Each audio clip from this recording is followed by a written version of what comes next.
একটা নাম সত্যি কি জীবন বদলে দিতে পারে?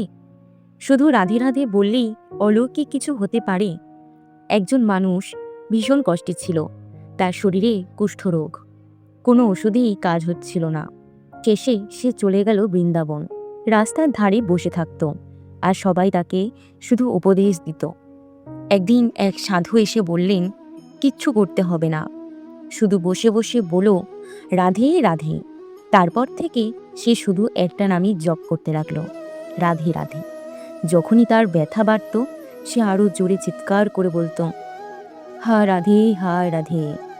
ঠিক তখনই শ্রীকৃষ্ণ সেই ডাক শুনে ছুটে এলেন আর তাকে জড়িয়ে ধরলেন, যেন স্বয়ং রাধারানী তাকে বুকে টেনে নিচ্ছেন। কিছুক্ষণ পর দেখা গেল তার কুষ্ঠ রোগ পুরোপুরি সেরে গেছে, শুধু রাধে নামের শক্তিতেই। বিশ্বাস থাকলেই একটা নামই যথেষ্ট। তুমিও একবার মনে প্রাণে বলো, রাধে রাধে।